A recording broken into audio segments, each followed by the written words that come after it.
So good evening, everyone. Thank you very much for joining us tonight and welcome to our National Apprenticeship webinar with the Bucks Skills Hub supported by Pathway CTM. So it's all about finding and applying for an apprenticeship. So we've got a great lineup for everyone this evening. So thank you everyone for joining us. So how can you communicate this evening? So we have our chat box there where you can feel free to say hello and any comments, please do put in the chat box. However, for all your questions, please do put them in the Q&A box. So you will see on the bottom of your screen a panel. So any questions, please do direct them in there so we can ensure we can get through them this evening. If you did want to speak to us directly, you can raise your hand and we can unmute you and you can speak with us. So who are we? So I'm Catherine and I sit on the education team at Pathway CTM. So we're a social enterprise supporting students with their next steps after school or college. So I liaise with teachers, with parents, and of course you guys, students, to all across the UK to ensure that you guys are fully aware of all the great opportunities that are out there for school leavers. And this evening I am joined by my colleague Max. Hi, good evening, everyone. So I'm Max. You can see my little emoji on there.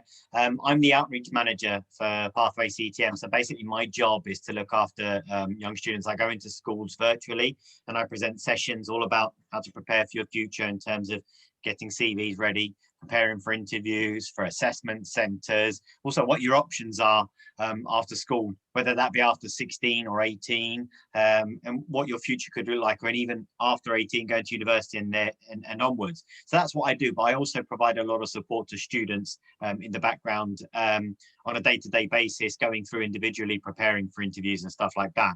I just wanted to address, there is a question that's come through. No, your microphones are not on, so don't worry, you can't make any noise because we purposely put all your microphones off, so don't worry.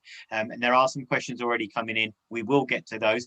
Keep putting the questions in, that's what we're here for. I've got a lot of knowledge, but there's other people on this session that have way more knowledge, so let's make use of it. That's great, thanks Max. And I'm now going to hand over to Julia from the Bucks Skills Hub. Thank you very much, Catherine and Max. Yes, so welcome everyone to this event, which is about finding and applying for an apprenticeship. And there will obviously be lots of information along the way. So my name is Julia Bond. I'm an enterprise coordinator for the Bucks Skills Hub. In my normal day, I support a selection of schools in Bucks with their careers learning provision to their students. I work with industry and places of post-16 and post-18 education, such as the colleges and universities, to build links with schools to ensure that students know as much as possible about the next steps that are available to them. However, I picked up the task of organising this county-wide event because I'm passionate about vocational learning, having once been an engineering apprentice myself. Even though I have an engineering degree, whenever I have applied for a job, the part of my CV that got me noticed more than anything else was my apprenticeship. Employers understand the value of an apprenticeship. So this evening, we have a treat in store for you.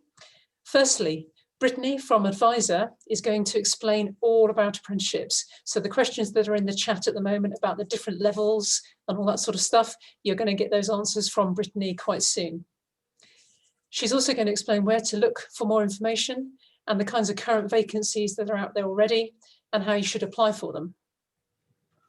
Then we have a panel of apprentices to explain their own particular story and answer any questions you may have. The apprentices are from a range of industry sectors and are studying a variety of types of qualification, both in terms of the content and the level. Their collective message is compelling. Throughout the event, we will be in the capable hands of Max and Catherine and the Pathway CTM support crew. Catherine, Max, myself and my colleagues Marina and Ruth will be keeping an eye on the Q&A box for any questions you raise. We will do our best to answer as many as we can. We will also be posting into the chat any relevant links and other resources, so make sure you look in there. The links are likely to provide the answers to your questions, or at least point you in the right direction. The event is being recorded, so you'll be able to access it at a later time if you wish. I'd like to say a big thank you to the employers who have permitted their apprentices to attend this evening. Zenopa, Cisco, Align JV, and Sodexo. I'm not sure if we've got the Sodexo apprentices on yet, but hopefully they will join us. Finally, on behalf of the Bucks Skills Hub, Pathway CTM, Adviza, and all the apprentices on the panel, we hope you have both an enjoyable and an informative event. Thank you. That's great. Thanks, Julia. And before I hand over to Adviza, let's take a look at our poll results just to see who our audience is this evening. So we are switched off the following apply. So we have 68% students, 32% parents, and 1% teacher on this evening. And students, let's see what year group you guys are in. So 43% are in year 10, 25% year 11, 22% in year 12, and 11% in year 13. So we asked you guys, do you know much about apprenticeships? 5% have said yes, 45% have said no, and 55% have said somewhat. So hopefully, guys, that will change after this evening's session. So I'm now going to hand you over to Brittany from Adviza. Hi guys, thank you very much, Catherine. So yeah, my name is Brittany and I work for an organisation called Adviza, and we are basically a careers guidance not-for-profit organisation, and we do a lot of delivery regarding supporting young people and also adults as well with their career guidance and any support they might need. I deliver the ASK programme. And tonight I'm here on behalf of the National Apprenticeship Service, and I'm just going to talk to you about apprenticeships. So through this presentation, I'm just going to be dispelling some of the common myths about apprenticeships, as well as giving you enough information to understand what they're about, so that you can actually consider them as a genuine option when you leave school, college, or sixth form. So for the next 20 minutes, it's going to be a whistle-stop tour. I will try and get as much in as I possibly can. I'll cover what an apprenticeship is, the different levels, how you can find them, how to apply, how it differs from other routes, what employers are looking for, how to make a really professional online presence. I'll touch on that as well. And then obviously where you can find more information, and I'll throw loads of links and stuff into the chat as we go as well. So as you all know, year 11 is predominantly where you start thinking about what you're going to do when you leave school. There have been so many options, which is great, but obviously you'll need to be clued up on all of them so that you know what you're going to do. For those looking at post-16 options, you've got A-levels and college courses, but the government's also started to roll out this thing called T-levels, which is an alternative to A-levels. So they'll hopefully be in your area soon. It's going to be rolled out over the next 4 years, so they may be available, they might not. More information about those, though, can be found on the Amazing Apprenticeships website, which I will link you all to later. You can also do technical and vocational qualifications, and obviously you can retake exams if you need to. Traineeships are available too. They're like a mini apprenticeship, which is great for getting the right skills ready for doing a full apprenticeship or just moving on to something else if you're not quite there yet. Supported internships are also available, as well as school leaver programs. And for those that are looking for post-18 options, this is where applying for lots of things will really help keep your options open. So if you're set on going to uni, then that's cool, that's great, you know, hopefully that will be fantastic for you. But it's always worth remembering that apprenticeships do go up to a degree level and a master's degree, which I'll go through later. And so it's worth just keeping those options open. It's also just in case you get to university and also you find that it's not really for you. That's something that I hear quite a lot as well, where some people feel that they get there and it's not actually what they want to do. So apprenticeship is something that you can tap into if that becomes your situation. And obviously, if looking for work is your thing, then I'll go through the application process for apprenticeships, but it's very similar to that you do for looking for work. So this will also be really handy. Next slide, please. So let's talk about the myths then. So the common ones are that the salary for apprenticeships is rubbish. The fact that maybe once the apprenticeship is finished, they'll let you go.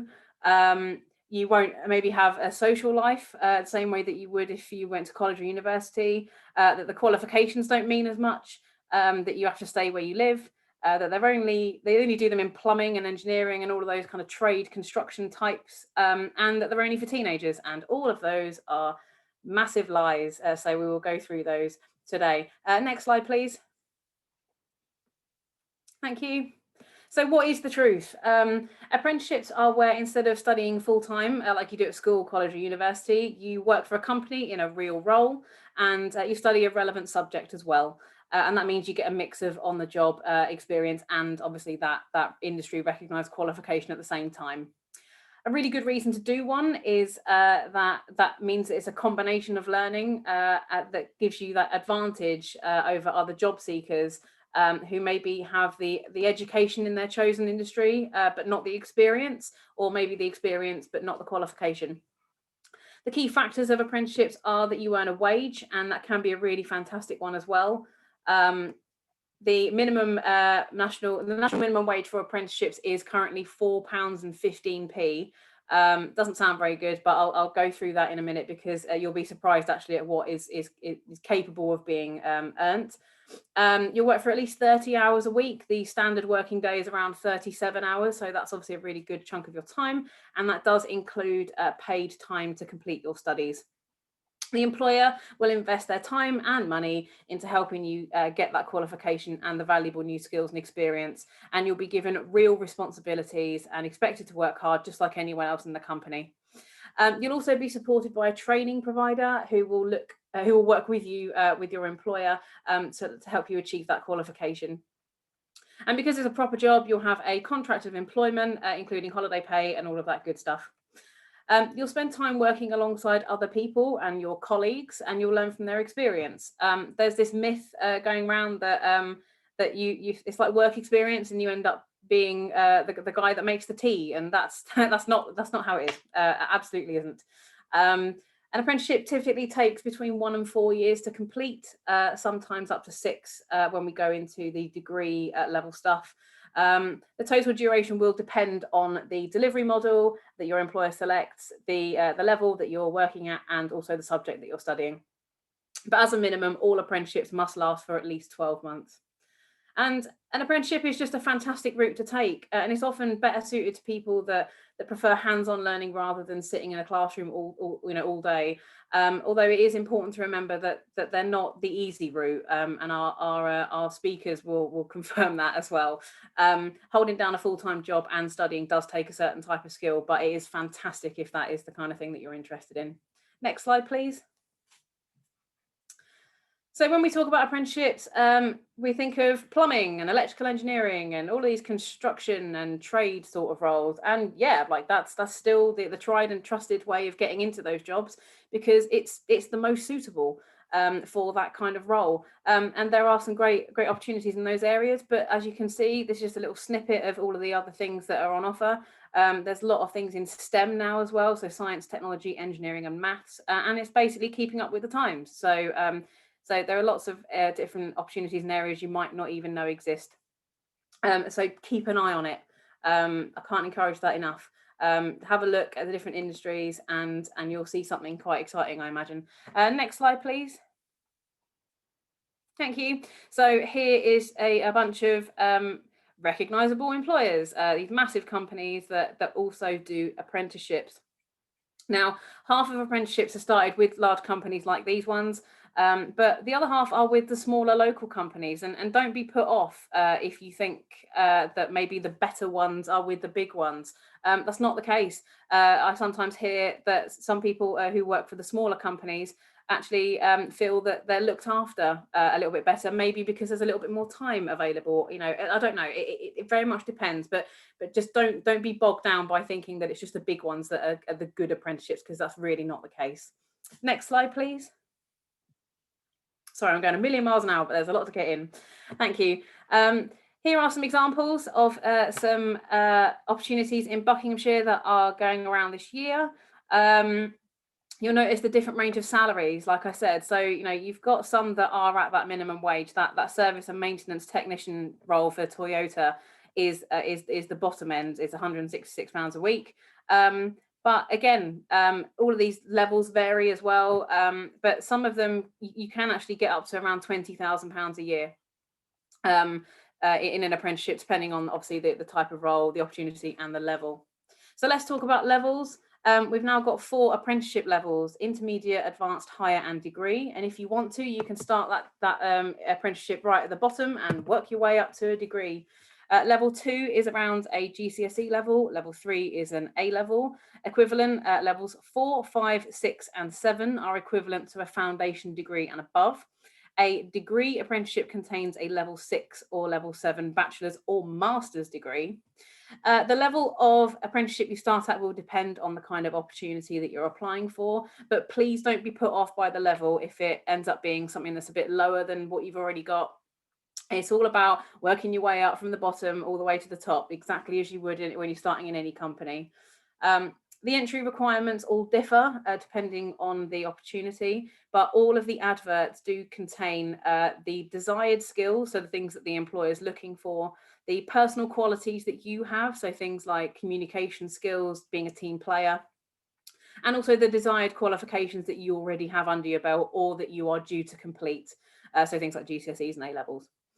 All apprenticeships, college courses, university places, and proper jobs all have basic requirements of good English and maths though. So that's something to keep in mind in the back of your head when you're in those lessons.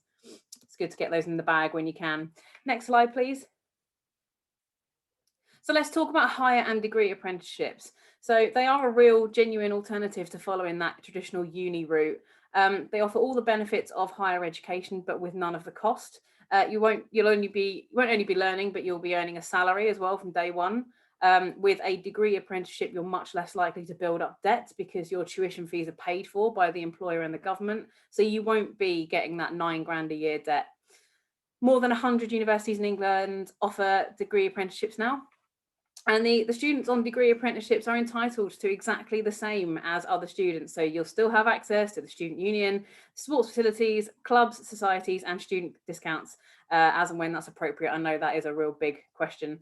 And don't worry, you will still have fun too. You might not get the same uni experience as your friends, but you can still go out and have fun at the weekends. And what's more is that because you'll be earning money from day one, you'll be able to save up for those holidays abroad, for moving out maybe into your own place, or just buying all of the nice things that you want where your student loan buddies might not be able to. In the past, going to university was seen as the best way to advance your career to a higher level, but with the current level of competition, because more students go to university than they ever have before, it might actually not be the best route for you. With an apprenticeship, you gain that competitive advantage of gaining that work experience whilst completing your degree. And remember, like I said, it is hard work. You will be working full-time and fitting in that equivalent of a full-time degree alongside it. And it may take a little bit longer, maybe an extra year than the normal 3-year degree, but you will achieve the exact same degree at the end. Next slide, please. So the different delivery models, it will differ depending on the organisation and the training provider. For some apprenticeships, off-the-job learning is delivered at the workplace. So your tutor will come teach you at work. Another delivery method is attending college or a local training provider. You might attend once a fortnight or once a week with other apprentices who work for other companies in the local area or the same company as you. These options do obviously both vary at the moment because of social distancing and lockdown stuff. Many apprentices also find that they carry out some learning through online learning, which has obviously increased over the pandemic. All apprentices are graded after each assessment against the training provider standards, and like all other education centres, their reputation can be looked at online. Some people worry about what makes a good apprenticeship, and it's reassuring to know that all of these employers are monitored against a regulated framework. If you have any other concerns about that, the apprenticeship standards can be looked at via the Institute of Apprenticeships website, which is on the screen now. I will also put that link in the chat later. Next slide, please. Thank you. So we often hear worries about those young people that have either a disability or learning difficulty, and to tackle that, they've provided lots more opportunities called inclusive apprenticeships and disability confident opportunities too.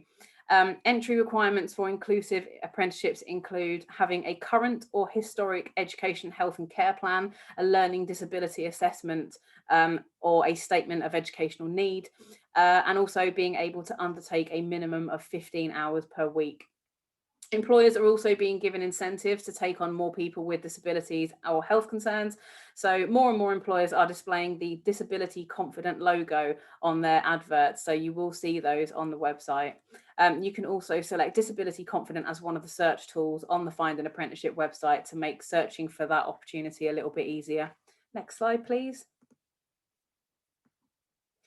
So the first place that you should be looking is the Find an Apprenticeship website, which is the gov.uk government site. That's where most of the opportunities are, but not all of them. You can create an account and set up alerts, and it will do all the hard work for you, and you can choose what sort of vacancies you want it to give you alerts for. At the moment, obviously, because of COVID, there is a little bit of a lull in the opportunities, but I am quite surprised at how many there are still out there, and that is growing every single time I look. So things are going to get back to normal soon. Vacancy Snapshot is also a great place to look, and that gives you a chance to flick through online interactive profiles for some of the UK's top apprenticeship employers. And also Friends and Family is a really great place to find an apprenticeship. You know, tell everybody that you know. It's a tried and tested method, and you never know what might come up. Social media of the employers are also a good place, and also their company websites. So check those out too. Next slide, please. So applying for an apprenticeship is different to applying to college or university because it's more like getting a job. So through UCAS, like some of you probably know, you make 5 university choices, and then that's all dependent on what your grades are. Some will offer you a conditional offer, some will then offer you an unconditional offer for each of your selections. And then once your exam results come in the summer, you'll compare them to what the university's expectations were for you to get on the course, and then that will determine which ones you can go to. And that's all done in that last year of your sixth form or college course, and is completed before the term starts at university that year. With apprenticeships, you can apply for as many as you like, whenever you like, and for, you know, it doesn't matter what age, however old you are, you can go for one. You can also apply for apprenticeships at the same time as applying for uni. That's a really important thing to walk away from this with, is that you can do all of your 5 university options and apply for apprenticeships at the same time, so that when the time comes, you've got lots of options on the table. And as it's done through an employer, the process is similar to applying for a job. So you complete the application form on the website, and then you then progress, if you're shortlisted, through to interview or an assessment centre or anything like that they put on, until you just keep progressing through the motions until hopefully you're offered the role. And the timeframes for apprenticeships do vary massively depending on the opportunity, so keep an eye out on the closing dates. Next slide, please. So what are employers actually looking for? Go read the advert thoroughly. It's all there. There's nothing hidden. It's all there. Highlight things that are important. Pick out the buzzwords, and then you can put them in when you're applying.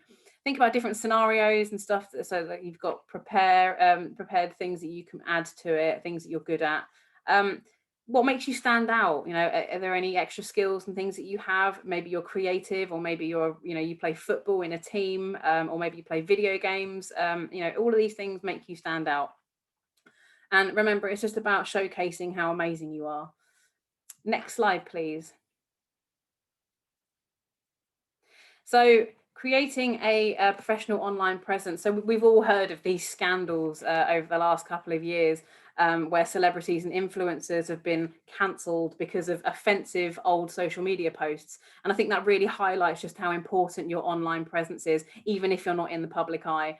So when recruiters are putting the feelers out for a permanent position or an apprenticeship, they increasingly turn to social media and they Google you to see what a candidate's like.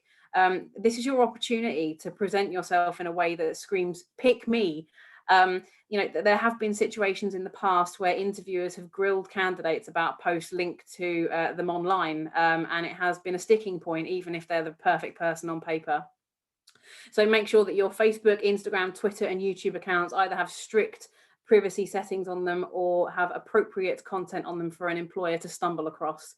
And also make sure that you have a professional email address as well. It's got your name or initials or on it or something. You don't want it to be anything embarrassing that you did when you were in year 7.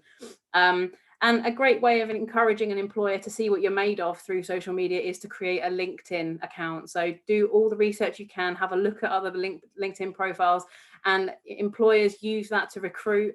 It's basically a professional online CV for you. So the employment opportunities are endless on there, and it's a fantastic tool to use. So really, really get clued up on LinkedIn. So just a wind down now. So, obviously I know it's been a challenging year. Next slide, thank you. It's been a challenging year for you guys, and we really, really appreciate that. And so obviously there are lots of different ways that you can get in touch with us. And you can contact us via the Fire It Up app's handles, and also the National Apprenticeship Service. You can also contact the National Careers Service. That's predominantly for people 18 and above, but they're obviously more than welcome to help you and push you in the right direction. Next slide, please. So I've been banging on about amazing apprenticeships. This is my little font of information. Please, please, please go and check it out. It's fantastic. Write that down. There's resource on there for students, teachers, parents, the whole kit and caboodle. Everything is on there. So go and have a look. Go watch some videos of some apprentices doing the real thing. Next slide, please. And like I said, there's info for parents on there as well. They've got a monthly parents pack, which is really helpful. So yeah, definitely get on that as well. So yeah, that's it. If we've got time in my little slot to take questions, then we can. Obviously, I'll answer things in the chat as we're going through and at the end. So yeah, thank you very much. I'll hand you back to Catherine. Thanks, Brittany. That's really great advice. And thank you everyone for asking some really great questions. Something which I picked up, as Brittany mentioned, is, by doing an apprenticeship, you're gaining that competitive advantage of gaining that work experience alongside gaining that degree. And remember, guys, it is exactly the same degree as if you were to go to university. And just to reiterate what Brittany has already said, and some of you are already asking the question, can you apply for both an apprenticeship and university? Just to reiterate that, yes, you can. So do apply for both of those things. Let's see if there are any questions. And then we will hand over to Max, ready to hear from our apprentices. So let's have a look. Just to clarify then, Brittany, a few people are asking, are students able to complete an apprenticeship alongside their A-levels, or what does that look like in terms of studying an apprenticeship? So you can get an apprenticeship from age 16. It's not advisable to do A-levels and apprenticeships at the same time. I doubt anyone will take you on, because obviously you're working full time. So you need to be at school or college doing A-levels full time, and you'd also need to be at your apprenticeship full time, because it does take those 30 hours out of your week. So you do your A-levels if that's what you want to do, and then you can obviously go on to do an apprenticeship after that. Or if you don't want to do A-levels and you feel that once you get to sixth form or college it's not for you, again, that is where you can then jump on all of the apprenticeship opportunities. Great, thanks. And one more from me. What is the minimum age for applying for an apprenticeship? Yeah, so like I just said, it's 16. Minimum age is 16, and then you can apply for apprenticeships all the way up till you're an adult. It doesn't matter. I don't think there is actually an upper age limit. So yeah, 16 is the minimum. That's great. Thanks, Brittany. And we will come to Brittany for more questions throughout this session. I'm now going to hand over to Max, ready for our apprentice Q&A panel. So again, keep the questions coming, everyone. Thank you very much. Max, over to you. So there's loads of questions that have been coming in, lots of valuable questions as well, and they're valid as well. So remember, no question's a silly question. We'll try and get through as many as we can. But I think what's important, Catherine, is before we go to answer all these questions, shall we meet who the apprentices are? And we'll go through this. We're going to have a look.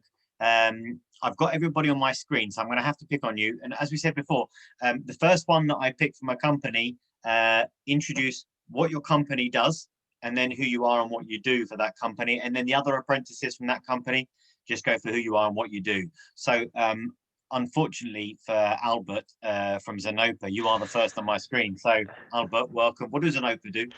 Yeah, so Zenopa, we're a recruitment agency. We specialize in recruiting for commercial positions across the healthcare industry. So we've got plenty of different divisions within our company. I personally work in the service engineering department, but we also have pharmaceutical, medical, dental, life sciences, and recruit across various positions, mainly kind of sales, marketing, that kind of thing. I myself personally, I work as a recruitment consultant within that position. I joined straight after I finished my A levels, and I've been there almost 2.5 years now. Doesn't feel like it. And I'm studying at the University of West London for a bachelor's degree in business studies. Perfect. And are you the only person from Zenopa here tonight? I'm not. I'm here with Brad in our marketing team. Yeah, I'm here as well. Brad, so tell us, who are you? What do you do for Zenopa? So I'm in the digital marketing sector. So I do lots of content for Zenopa, news stories, social media, our website, SEO and events. I focus on engaging with our clients and candidates, both digitally and non-digitally. And I go to the University of London South Bank University, studying digital marketing, a digital marketing degree. So yeah.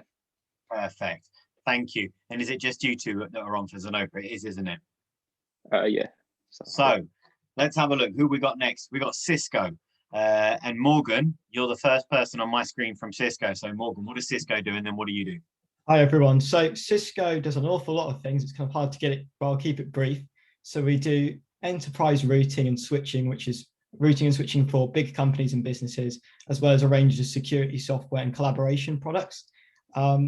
I'm currently working as a systems engineer, which is a bit of a deceptive name because actually that's a sales role, which is technical sales, so advising customers on which technical objects they need for their solution. There's 4 other of us here at Cisco. If I want to pass, I'll pass over to Regan. No worries. I too am a systems engineer at Cisco, so not too different from Morgan, but what we do as systems engineers, as we will act almost as the pre-sales to our customers. To an enterprise, it can be companies such as, it can be the National Grid, or it can be Rolls-Royce. And what our role is to assist our account managers who will look after those accounts. And what they'll do is we'll help look for any opportunities to help a customer reach a certain solution, which could be in a data center, if they're looking to enhance the data center or simply establish one. We'll look for opportunities to apply our technology there, or just to provide assistance.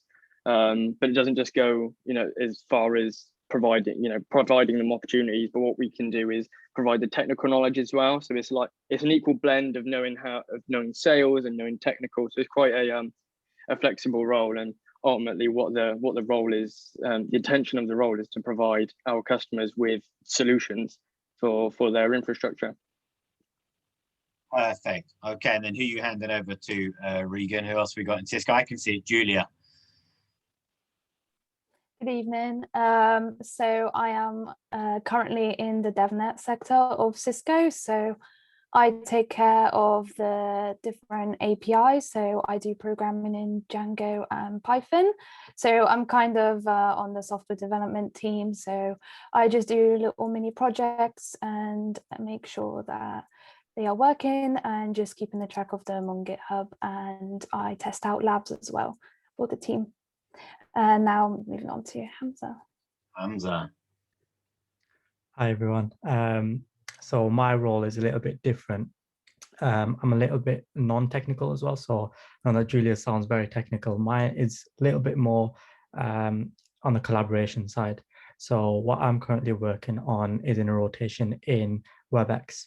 So as I said, it's collaboration. So what that kind of means is, as in we're using Zoom here today, but WebEx is our own platform where you can kind of communicate with other people regardless of your geographical location. So you've got Cisco WebEx Teams meetings where you can message other people, WebEx calling, and it's kind of like a cloud collaboration platform. So it's one of Cisco's most rapidly developing architectures. And so that's the team that I'm currently working in. It's a non-technical role, so I'm currently working on sales. So it's kind of like helping other companies adopt WebEx so that they can communicate, especially in these COVID times, so they can communicate with their employees, with their customers, and kind of transform them to the next level. So that's what I'm currently working on at the moment, and it's currently doing that with our university studies as well as studying for our industry recognized qualifications. Perfect, fantastic. Okay, so that's Cisco. Let's have a look at Align, and I can see Louie. You're the first person on my screen from Align. So what does Align do, and then what do you do? Yeah. So good evening. Good evening.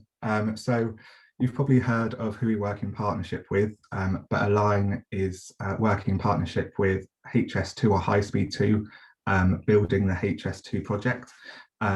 Align specifically is made up of 3 partners who have come together to create a joint venture. So we work on things like the viaduct that goes over Clone Valley, the shafts and the tunnels. I personally work within the health, safety and wellbeing team as a health and safety apprentice. I'm sure a lot of you are thinking that I probably got the most boring job out of everyone, but that's far from the truth. A lot of people see the health and safety team as people who walk around with clipboards, but we're the complete opposite to that. So yeah, I'll pass over to Ella. Yeah, so hi, I'm Ella and I'm working for Align as well, like Louis said, with HS2, and I'm on the viaduct team, and I've been there 4 months now, and I'm doing a civil engineering apprenticeship. And now I will pass on to Janine. Hi, I'm Janine. I'm doing a level 3 administration apprenticeship. So like Louis said, it might sound, like the most boring job ever, but that's far from the truth. I work directly under the project director, which is kind of like a personal assistant type role. But I also get to work with the HR department, the finance department. I get to work on so many different projects within the major project. So yeah, I will pass on to Kai. Hi, I'm Kai. I'm a quantity surveying apprentice for Align, focusing on the tunnel section of C1. And so basically what I do is manage the sort of cost element of the tunnels, or part of the people who construct the tunnels for us. So it's a bit of a change management and contract management, really. And I'll pass to Steve if he's doing his introduction as well. Go on, Steve, give us an introduction. Okay. Hi, I'm Steve. I'm the learning and development advisor on the project, and my main sort of job is to support and develop Kai, Janine, Ella, and Louis throughout their apprenticeship journey. So that's me. Perfect. And then last but not least, Janelle. Hello, sorry, I am not working directly for Align. My name is Janelle Swanston. I'm the skills manager for HS2. So Align is one of our joint ventures and one of our tier 1 contractors. So it's really great to see all these apprentices on the call today talking about all the different elements that they're working on to help build the HS2 project. So thank you for everyone for joining. Fantastic. As you can see, we've obviously got a wide variety of apprentices on, and all of these apprentices, they do so many different things, and hopefully that will show you that apprenticeships are not narrow. They're very wide. What Brittany was talking about was that they're in all different sectors, and they're all in all different industries. So there's so many different things that you can do. There's a lot of questions to get through as well, and they're all very valid, because what we're trying to do is debunk some myths and also help point you in the right direction. So where do we start? Let's have a look who we are. I suppose let's start at the beginning and say what different types of apprenticeships are there. And I'm going to ask Brittany maybe to speak a little bit about this, because it was in the presentation as well. What different types of apprenticeships are there? There's different levels, right? Yeah, so there's different levels. You can start all the way from a level 2, which is equivalent to a GCSE, and then go all the way up to a master's if that's available in your field or chosen role. Yeah, so it's all dependent on the kind of role that you're looking for. So obviously lots and lots of different sectors are offering them. But yeah, it is level based, and that's to do with maybe the experience or the qualifications that you already have, and what the entry requirements are. Perfect. And then I'm also going to ask, tell you what, let's think about it. So Louis, you said, was it you that said that health and safety is not boring? Yes, I did. Right. Here's your chance to prove it to us. What does your normal work week look like in terms of hours at work and hours studying for your degree?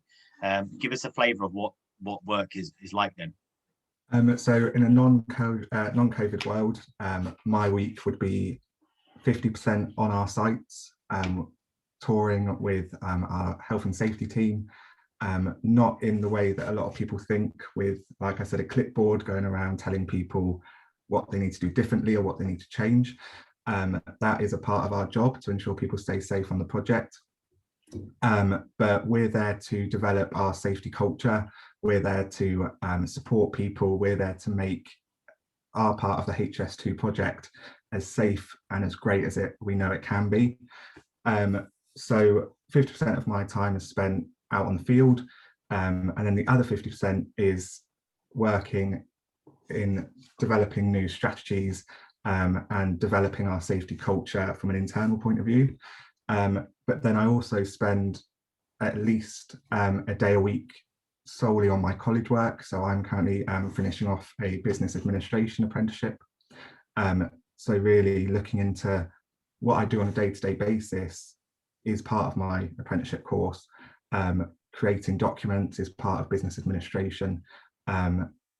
So at least a day a week is spent on study and developing my portfolio, but the rest of the time I really am out in the field and getting started on some really great projects. Fantastic. Okay, so that's good to hear, and that's the good thing about apprenticeships. The majority of work and part of it is at university, so you get that time off, and your employer knows that because you've been employed for that role. So then somebody's asked, can I go straight to a degree apprenticeship after completing my A levels? And I'm just going to pick at random here. I'm going to ask Julia from Cisco. Can you go straight to a degree apprenticeship after completing your A levels? Yes, you can. You can go after college or just before college. I personally did a BTEC level 3 excellent diploma in college, and after 2 years I finished that and I went straight into my apprenticeship. So yes, it's possible to do that straight after your A levels or your diploma. Perfect. Brittany, I know that you've already answered a couple of questions, but we have got a couple of questions for you directly. It's about applying for apprenticeships before or after your 16th birthday. Somebody said, is it true you cannot apply until you are 16? Or can you apply before your 16th birthday, knowing that you're turning 16 before the apprenticeship start? Does that make sense? Can that be done? Yeah, absolutely. I'm not entirely sure on that one. I think that would be worth trying. Obviously, as far as the standard is that you can't apply, you can't get an apprenticeship and do an apprenticeship until you're 16. But yeah, I would definitely give it a go, and to see if that employer is on board with that. Absolutely, yeah. Give it a go. I think if I could just comment now, I think the trick here is that we need to think about it in terms of the year that you're studying at school. So you can begin an apprenticeship instead of going into year 12. So if you've turned 16, or if you are about to turn, supposing your birthday is in August, and you turn 16 in August, and in September you're effectively in year 12. You can be applying for the apprenticeship before you get to the start of year 12. Does that make sense? So you might well not be 16, but you can still apply for it because it takes the place of sixth form. Perfect. And actually I can confirm that, because before I worked for Pathway CTM, I worked for an employer as the degree apprenticeship recruiter. And I used to interview and offer jobs to 15-year-olds, knowing that they would turn 16 before the start date of their apprenticeship. So yes, because of exactly what Julia just said, the way that the school years work. I wonder if we could have a quick chat with Ella, because I know she's doing civil engineering, which is great. But Ella, you're 16, aren't you? Yeah, I'm 16 at the moment. So what level apprenticeship are you studying? What's the level of it? I'm actually doing a level 4 apprenticeship. As there's quite a few of us doing a civil engineering apprenticeship. So we're in a classroom, but it's online at the moment. So I was put like up a level in the apprenticeships, but I'm actually getting on really well, and I have all my classmates to help me, and it's actually going really well. So why did you get put up a level then? I didn't think they wanted me like in a classroom on my own, and okay. Yeah, so I think, and it's definitely easier having like other people in the classroom to like support and get along with. Okay, cool. Well done. Thank you. And then I've got a question here, and I'm going to ask Janine, and hopefully you're going to know the answer to this, but let's have a look at the apprenticeship you're doing. The question is, does the hourly rate for an apprenticeship increase each year, or is it a standard rate for the whole of the apprenticeship? But I'm aware that you might not be paid hourly, you might have an annual salary, but does that increase as you go through, or does it stay the same all the way through? I'm not sure in general, but for me, it can be reevaluated after the first, I think it was 6 months. So you'll be on a set salary for 6 months, and then you'll have like meetings with your manager to, you know, and it can be improved based on how you're working. It will be increased, I mean. Perfect. And over time it could be increased. It's not like guaranteed. Okay. Yeah. Okay. And obviously, like Brittany said in her presentation as well, different apprenticeships have different rates too. So when you do your research, you need to research that as well. But don't just base your apprenticeship on the hourly rate or the annual salary. It's about what you're going to get from it and the future career that you will have. Got another question. Let's have a look. Don't you need to wait for your GCSE results before you can apply? And surely the employers need to know this to know which level you need to start at. I'm going to ask Brad from Zenopa. Did you know your results already, whether that was GCSE or A-level results before you applied, or did you need to know them before you applied? Well, I don't actually know. What I did is I done my A-levels, and then I took a gap year. So I waited for my A-levels before I applied for my apprenticeship, but I don't know if you need to know them before you apply. Perfect. I asked absolutely the right person on that one. That was mine. Steve, you work you work for Align, right? If you had a student come into you after GCSE but they didn't have their results yet, or even after A-level but they didn't have their results yet, is that a problem? No, not at all. That wouldn't hinder us going through that recruitment process and filling that vacancy. So, and if they didn't meet the required standard in terms of grades, there's always functional skills that you know, apprentices can complete to push forward and to be successful on that apprenticeship. Perfect.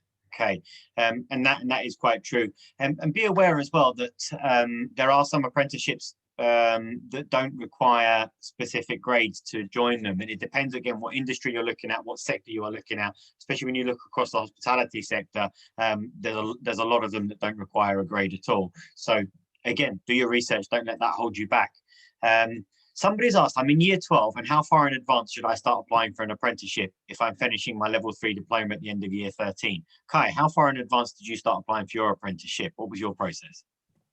I'd probably apply pretty far in advance. I think it took me at least sort of 6 or so months to get my apprenticeship, but just to sort of get through to the right stage where you finally be employed. I think once you sort of have a couple of interviews and stuff, the process is quite quick, but it's just a matter of getting your foot in the door and progressing. Perfect.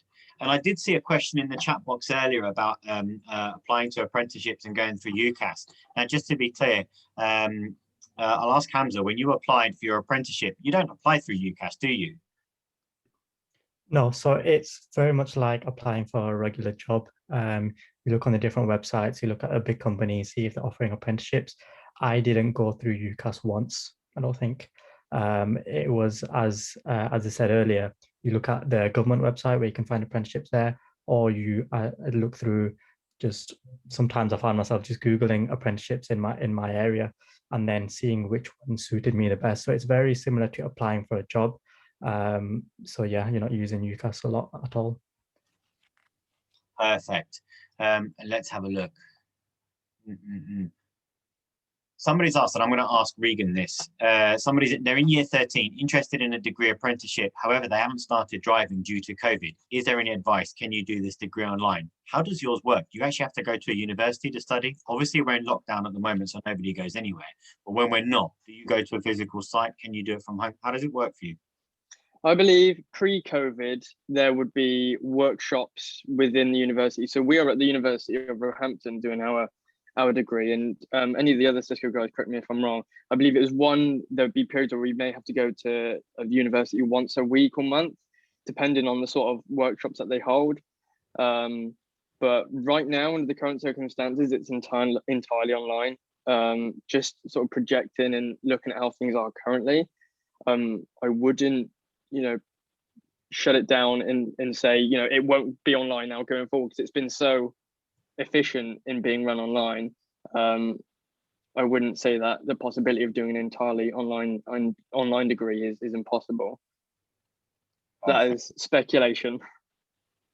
Perfect. And then I'm going to ask, we did have a question about applying to university and then applying to your degree apprenticeship as well. Did anybody on here apply to university as well as applying to an apprenticeship? I did.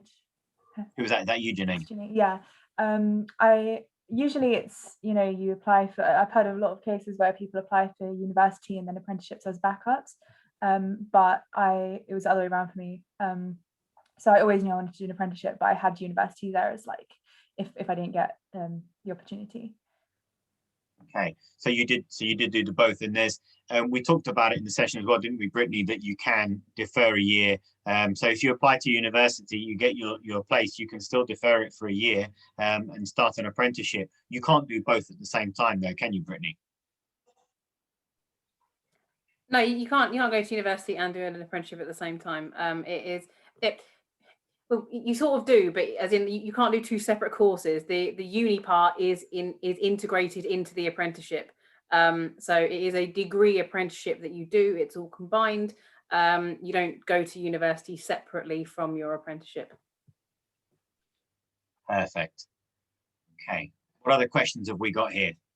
Max, I'm just going to jump in. I've just got a question regarding the application process. It'd be interesting to hear from each of the different companies, and we can have a spokesman for each. So I'll open the floor in terms of what did that application process look like? Was it a case of just an interview, submitting a winning, entering a CV, whatever that might be? So let's start with, let's go with Cisco then, and I'll open the floor. What was the application process like at Cisco?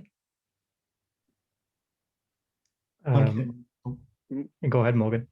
Oh, it's okay. So before even applying, we had some open days at Cisco. This was pre-COVID where you could come in. But then at that point, you were sent out an invite. Now, we had quite an interesting game called Arctic Shores that you were encouraged to play through. And what this did is it monitored different personality traits that you had. And it would be weighed up against previous apprentices and kind of aspects of you that they want to see in apprentices. And that decided from that who got to go to interviews. Once you got to an interview, you were asked to make a presentation on an area of technology you were passionate about. Previously, this would have been done in an assessment centre, but due to COVID, this was all done online.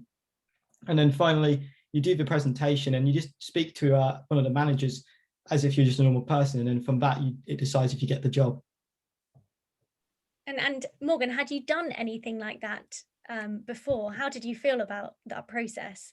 So I came straight out of college, and my previous job was a bit of a job that I'd already basically been assigned to before I'd applied. So this was my first actual job interview. So it was quite nerve-wracking. However, the thing is, you just prepare. And I mean, my teachers at college were very supportive. They ran through mock interviews. So it was very smooth for me. That's really great to hear. Thanks, Morgan. Let's go to Zenopa. Albert, we'll come to you in terms of that application process. What did that look like for you, and how did you find it? Yeah, so for us, there was multiple stages, and it's actually changed now since I've joined. So I'll give you both versions. For initially, you apply. Typically, I applied through the government website, and within kind of a couple hours for myself, but I know it could be a couple of days, kind of got a phone call, got an email from Zenopa, essentially just saying thanks for applying. Just wanted to run through very brief things about my background, what I studied at A levels, just have a quick chat, and then from there I was invited to come in to the office and have a more formal interview. So I came in, I met with our HR manager, again just had a pretty informal chat about the A levels I studied, how I found it. It was more so kind of what makes you tick, as well as them telling us about the role. So we got a better understanding about the position from them. From there, if successful, we got kind of similar to what Morgan was saying, a psychometric test. And they're essentially a test that's emailed to yourself that measures kind of personality traits, kind of how you handle different situations and how you can fit in with the current team that's working there. And then from there, I went straight to a presentation with the MD, a manager, and director. But I think that's changed now. They now invite for an extra process. So it's almost, again, similar. It's a bit of an assessment type thing. So it's essentially running through role playing within the position. So pretending you're speaking to a candidate about a position, trying to go through their details, trying to sell the position to them, and that kind of thing. And then from there, you go on to the presentation that I was on about. And again, it's relatively informal. I did my presentation on my passions, my hobbies. I know other apprentices have done it on previous work positions and what they've learned from there. Just speaking through, again, kind of, for us, it was very centered around personality and what makes you tick. Being in recruitment, it's a very kind of people person driven market. So they weren't overly concerned with qualifications, more so how you get on with people, pretty much. That's great. Thanks, Albert. And the reason why I'm asking everyone is just to show you guys that how it does differ from company to company. And next I want to ask Ella from Align, being a 16-year-old and applying for an apprenticeship, how did you find that process? Hi, yeah, so I didn't know much about apprenticeships and didn't really know it was an option. So, and year 11 for me was cut short due to COVID. So we had all like our predicted grades, and it was all like, it all came a bit soon, and I was like, I need to make this decision. So I looked online, find my apprenticeship. I went on and saw all these opportunities, and I did go to some events that like spoke about it, and like stuff like this I joined. And yeah, I realized I wanted to do an apprenticeship and started signing up, and it was definitely the best decision for me. That's great, thanks, Ella. And any tips for students who might be in your position, at 16, wanting to go down the apprenticeship route? Any tips perhaps for that application process? No, just like make sure you like build your CV up, make sure you're confident. Like, it doesn't really matter about grades, like they mostly focus on maths and English.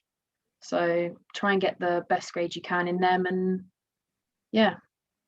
That's great. Thanks, Ella. Max, back to you for any further questions. Oh, and we have plenty of questions. There's a couple of things that we want to cover actually, and there's some questions coming through about specific sectors, specific areas. What I will say is that there's a lot of links that have been put up that will take you to the right sections. One of the couple of the best ones is the government website, which is the www.gov.uk, and there's a section about apprenticeships, and we'll talk about the different ones. There are other links that have been put through earlier too, too many to mention. But the whole point is to do your research. Many different sectors do apprenticeships. Now, somebody asked, if I want to be a medical doctor, can I do it through an apprenticeship? At this moment in time, the answer is no. To be a surgeon, you can't do that via an apprenticeship. I'd be a bit nervous if I went for surgery and somebody was learning on the job. However, law degrees, absolutely, yes, you can do law as a degree apprenticeship, and lots of law firms are opening those up as well. There's many different sectors. What is important to note is that in your area, especially in Bucks, there's a lot of small and medium-sized enterprises that will be using apprenticeships to make sure that they can build their workforce. Because somebody asked me a question, and I just want to ask a couple of people. You're doing your apprenticeship with the company that you're with now. So, for example, Ella, you're 16, you're working at Align, you're doing your apprenticeship. Once you've finished and you've got your degree, are you bound? Does Align say you must stay and work with us, or can you leave? And also, similarly, do they actually offer you a contract to stay, or is it you've done your apprenticeship, thanks very much, see you later, go and find a job somewhere else? How does it work for you? So for me, it's like 95%, like they'll keep you on after, because they've put all that like time, effort and like money on different courses for you. So they've trained you to be part of their team. So you're perfect, like fit for their team. So they'll want you in the team. Perfect. And also after my level 4, I can then go on to do a level 5 apprenticeship in civil engineering and like get the best qualification that I want to get up to. Perfect. And then Hamza, you're with Cisco. Is it the same for you that once you finish your degree apprenticeship with Cisco that they offer you a job, or you have your job, it continues, or do they put an expectation on you that you need to stay for an extra year, or do they expect you to leave? What's the score? From what I'm aware, you can do whatever you like, essentially. So you do have a job there once you do finish your apprenticeship. So 3 years down the line, you have your degree, you have your qualifications. And the way it works is our apprenticeship is a rotational basis. So in that final year, you will have chosen a job role which you want to settle into. And it's a 1 year long rotation. So that's one that you kind of really enjoy, or that you kind of want to settle into. And that's the job that you will go into once you finish that apprenticeship. So throughout that final year, they will be kind of preparing you and making sure that there is that opportunity there once you finish the apprenticeship. So currently the third year apprentices are going through that stage. So they're going through that transition of settling into the business into a full-time position. So that's what kind of that's how I understood it, basically.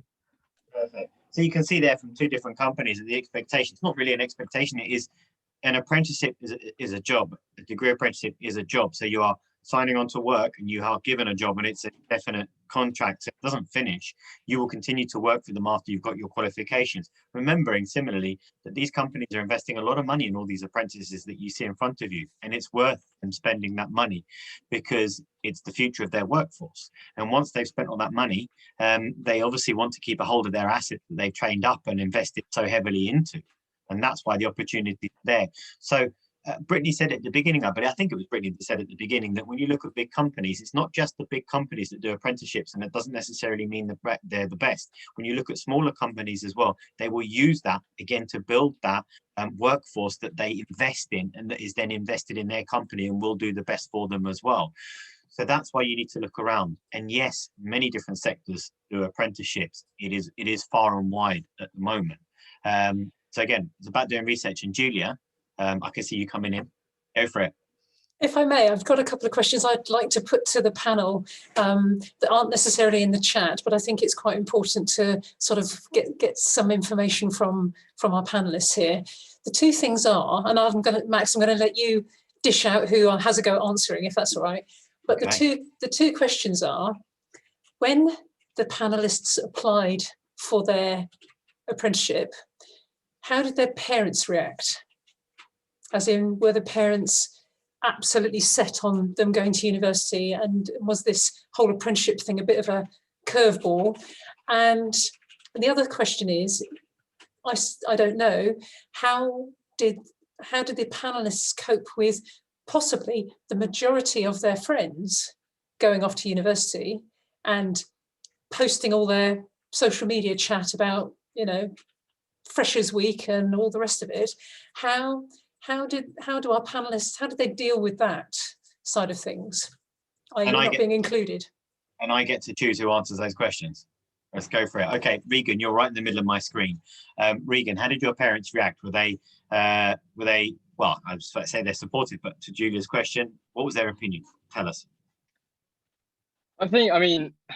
I'm 22, so I applied for the apprenticeship long after the wave of all of my friends applying for uni and things like that. But I think overall, my parents were absolutely chuffed. I mean, I was in a job that I didn't really enjoy anyway. I wanted to go to uni, but I'd already asserted myself, you know, with bills, and I'd built up, you know, a previous salary, and I had responsibilities now.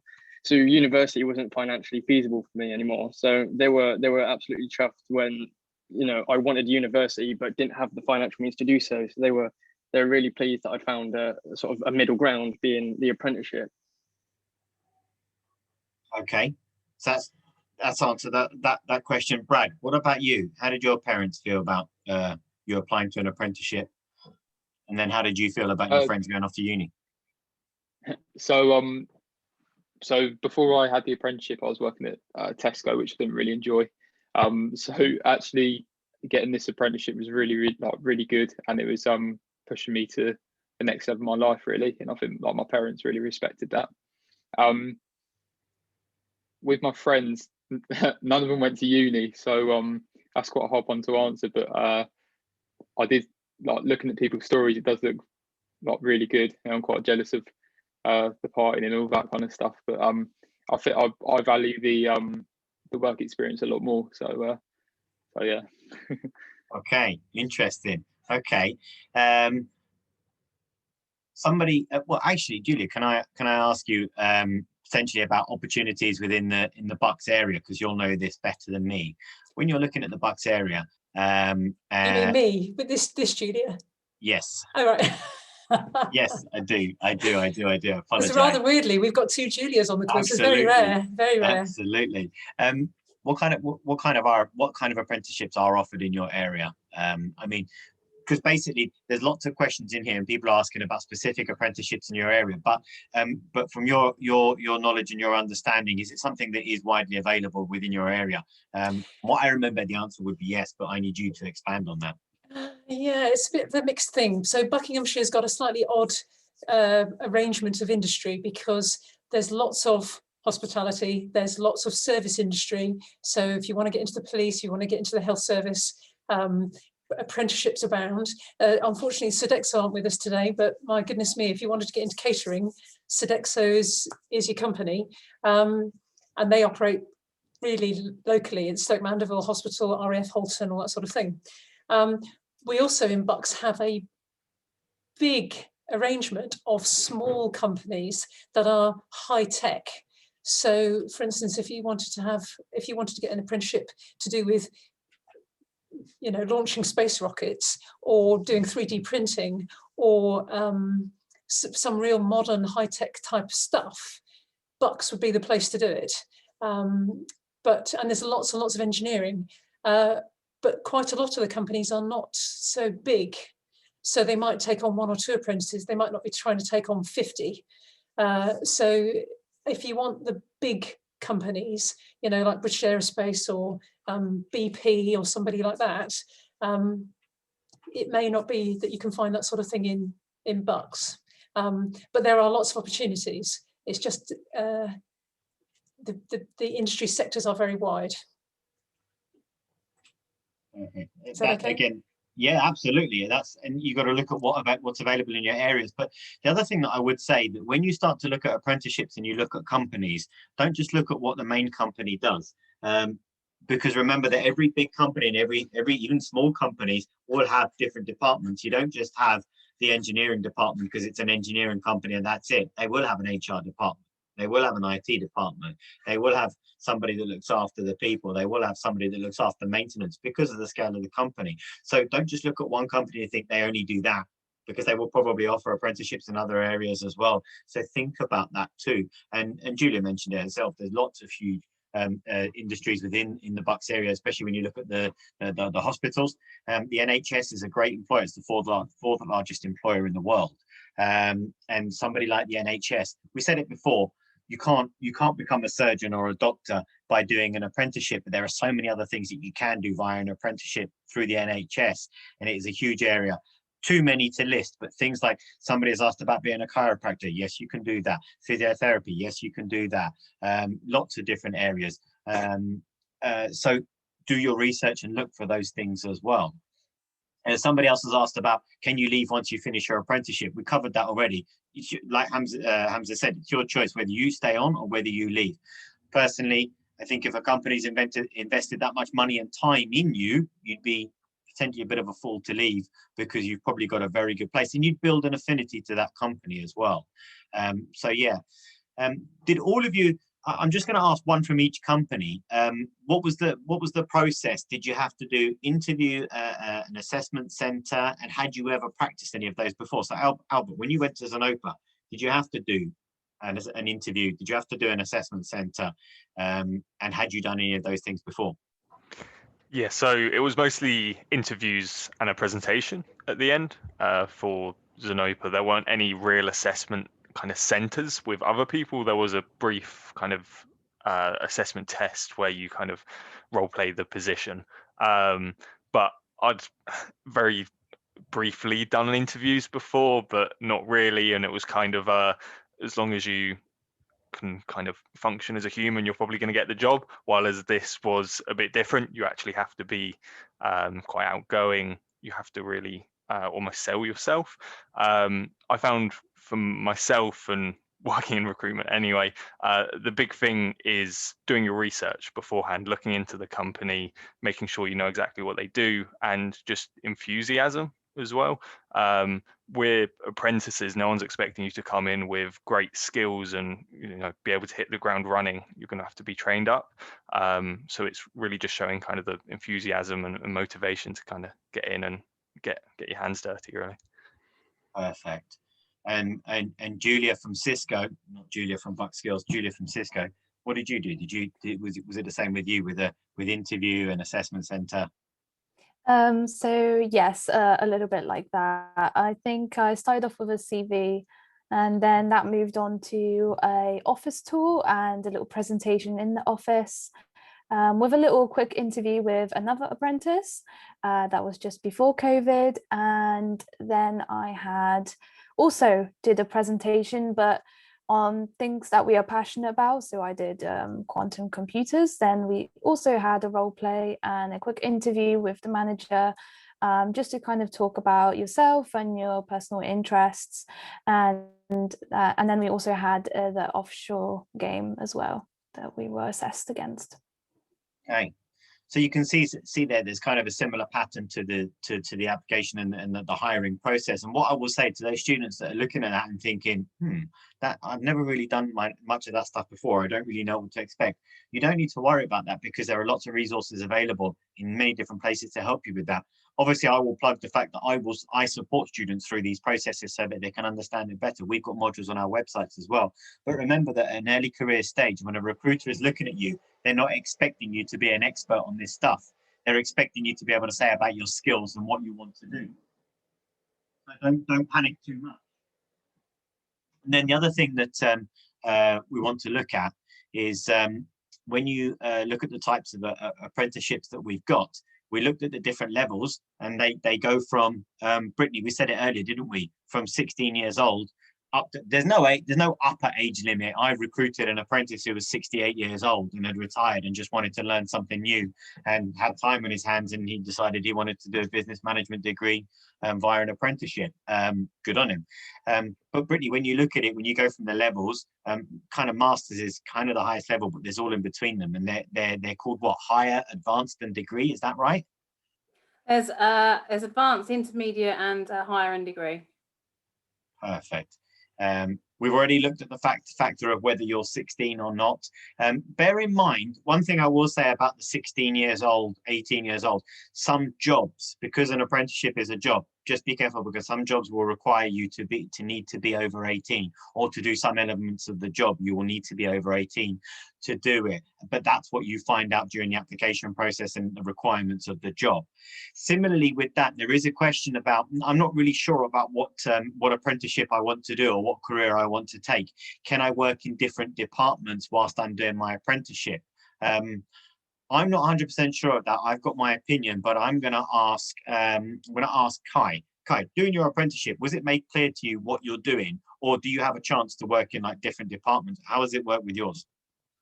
For me, I was allocated to a certain department, so I'm in the commercial department. But I know other companies have sort of a rota, or they rotate from different roles, and So it gives them a chance to see different aspects of the company and sort of try their own at different roles and different skills that they need. Perfect. But then similarly, Regan, if you're doing your apprenticeship with Cisco, does Cisco kind of understand that you're going to stay and continue to do your apprenticeship with them, or can you change? Oh, I think he got the jitters. He's gone. He's left us. So I'm going to ask Ella, actually, in doing your apprenticeship where you are, is it kind of understood that you're doing that apprenticeship, you're staying with that company, or did you have ideas in your head that you'll leave halfway through? Can you do that? No, so I would like to stay on, and you can do that, but obviously if it's not for you, then you can go elsewhere. Okay. So again, it's about doing your research and thinking about what it is that you're going to obtain from it, and is it quite specific, or is it an apprenticeship that's a bit more broad? We go back to it all the time. The more research you do, the more reading you do, come into these sessions asking the questions and finding out is absolutely valuable. Okay. Catherine, what other questions have we got? Have you found anything?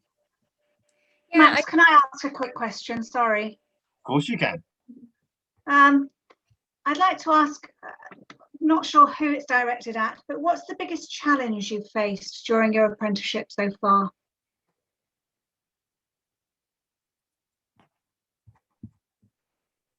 So perhaps at I think Hamza just unmuted himself, so I think he's just automatically volunteered. Okay.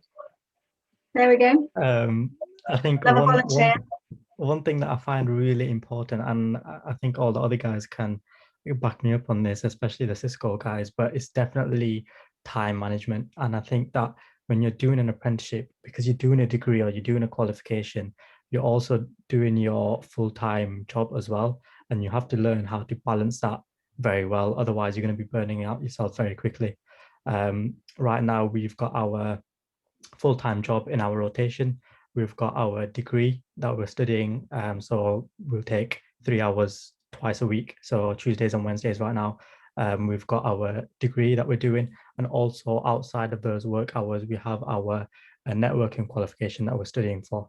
So it's learning how to balance all of these things and making sure that you're giving equal time, or possibly just the appropriate time to each one.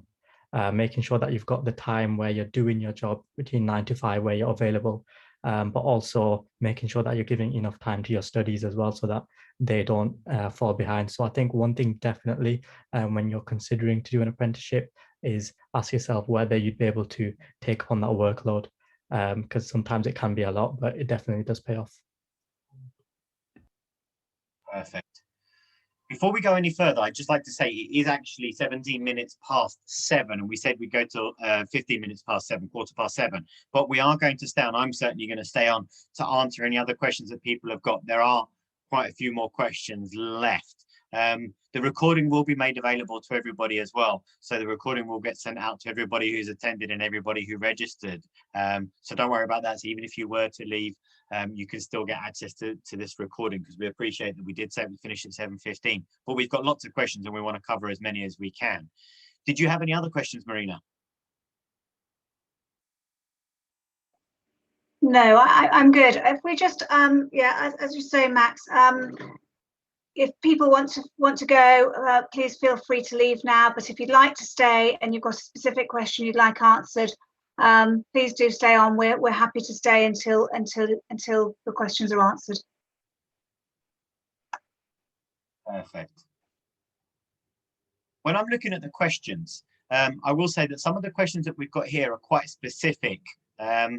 And there's lots of links where you can go and do the research about those specific areas. It's not that we don't want to answer them, but I can't answer every question about every specific job or every specific apprenticeship available.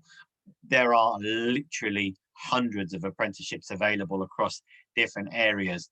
And I don't know the definitive answer on all of them.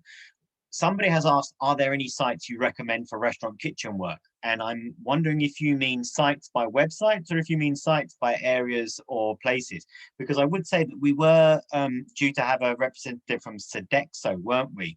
And unfortunately, they weren't able to make it. But if you are looking for restaurant kitchen work or catering hospitality in your area, Sodexo is a big one, and there's lots of apprenticeships there.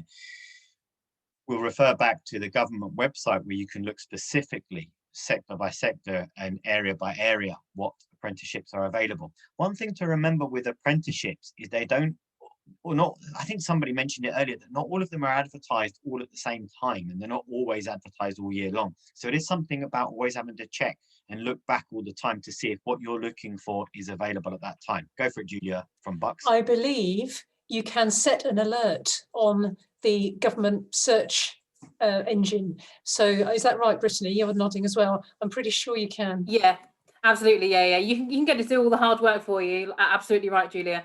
Yeah, there's a section in your account. So once you set up an account, you can then go in there and basically tell it the sort of opportunities that you're looking for, and then you can put in some contact details like an email address or something, and then they'll basically ping you all of the opportunities that are relevant to you when they come up. Perfect. Actually, Max, we've also got quite a few questions there on specific medical professions. I think you said earlier that there isn't an apprenticeship in medicine at the moment, so that would include specifically dermatology and things like that as well. So no is the answer, but there are lots of apprenticeships in allied professional roles.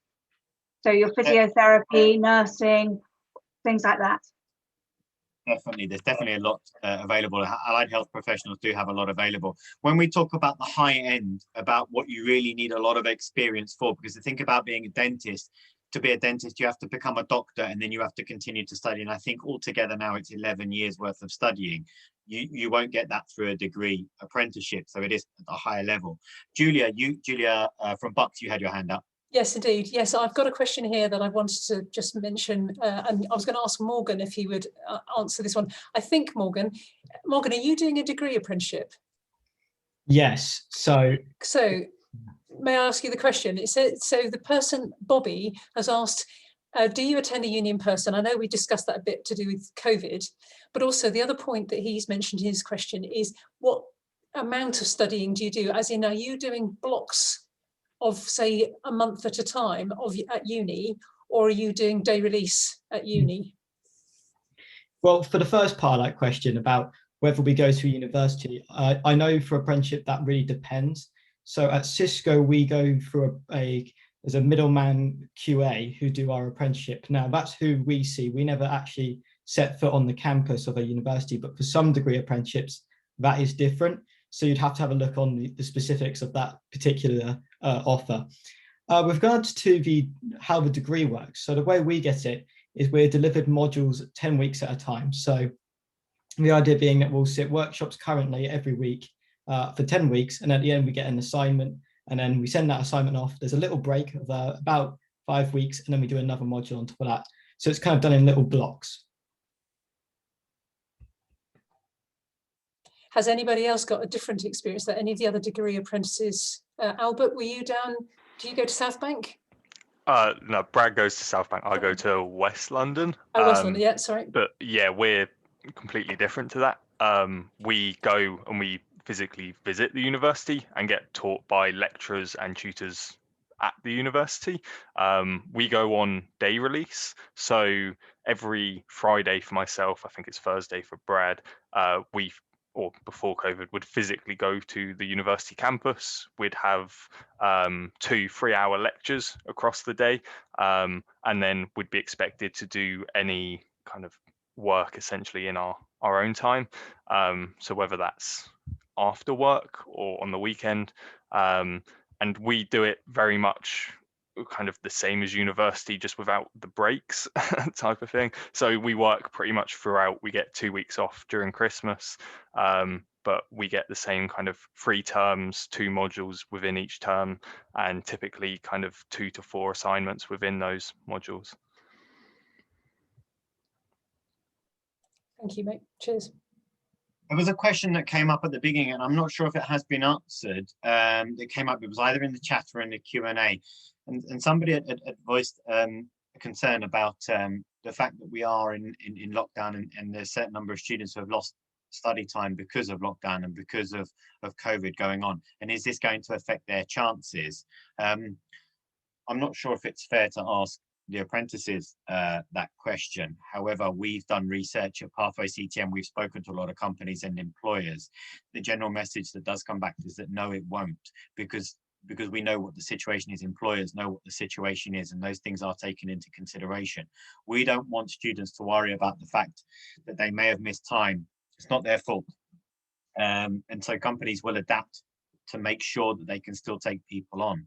With that as well, when we're looking at grades and predicted grades and what predicted grades you have, again, this does depend on their apprenticeship, but according to the Institute of Student Employers, only about, I believe it's about 60% of companies require specific grades to join a degree apprenticeship or an apprenticeship. So that does mean that there are 40% that don't require those grades. So think smart, look around, but don't let that affect your choices. You don't make the decisions for companies. Go and speak to companies and find out and let them make the decisions. Again, because of the situation we're in, everything is different and we are all adapting. So please bear that in mind when thinking about it. That's an important one. What else have we got? What else do we need to cover before we go? Somebody has asked about having a science master's degree and can they do an apprenticeship in IT or vice versa? I think, Julia, you're nodding your head. Julia from Bucks, you're nodding your head. Yes, yeah, I think I may have confused the person. I've lost the question. Here we go. It was an anonymous person, wasn't it? Because I think the point is that you can choose to do an apprenticeship at any time. As Brittany said earlier, other people have said earlier, there is no age limit to either doing a degree or doing an apprenticeship. It's just your self-determination and your will to do it, I suppose. So you can chop and change if you wish to. It just might mean that you might delay your career progress, or you might end up with, what would you call it, a portfolio career. By being a science master one minute and then a IT specialist the next. But the choice is yours, anonymous attendee. Interestingly as well, according to study and research that has been done, apprenticeships are now being used as a way of changing career by many people that have decided that they want to move into a different career that they never had the chance to do before, and they're using an apprenticeship later in life to be able to do it. And there is a statistic as well that the majority of apprentices under 25 are male. But I think there's a majority that over 25 are female, and there's a lot of female apprentices that have used it particularly to change career later in life, again to take that opportunity that perhaps they didn't have earlier in life, and to do something different. So it can be used for that. So yeah, the options are endless, but like before, let's be clear, you cannot be doing an apprenticeship, a degree apprenticeship, and be at a university doing another degree at the same time. A, you're not capable. B, your company won't allow it. C, the university won't allow it. It's just not possible. Okay. We answered the question about attending university in person. What I will say as well is that across all of these, you are provided with coaches, with mentors, with people who help you with your study. And I can see apprentices all nodding. Kai, I can see you nodding. So do you have somebody who supports you with your apprenticeship and your degree work? Yes, I work alongside a senior QS who's a fully qualified quantity surveyor for 3 or 4 years, and then also above him is our sort of commercial managers and commercial directors who are all qualified quantity surveyors who've been doing it for years and years. So I know I can go to any of them if I have problems, like particularly with studies or just day-to-day work. Perfect. And Morgan, you were nodding your head as well, so same for you.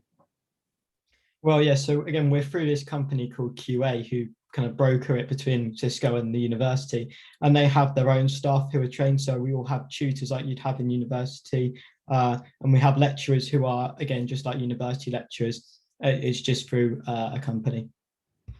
Perfect. So you can see there, that's 2 different companies, 2 different apprentices from 2 different companies. They are supported Again, we'll go back to the same point. Companies spend a lot of money on apprenticeships. They want to make sure what they invest in is going to be successful. This isn't done as a test, and this isn't done as an opportunity to see people fail. This is really done to give people the skills that those companies need for the future of their company to continue to prosper and grow. So take it as that. They're there to help you, and they're there to support you. There was a question from a gentleman called Chris, and I have lost it because I pressed the wrong button, but you were looking at sports and fitness apprenticeships and hitting a bit of a brick wall. What I would say is email us at student@pathwayctm.com.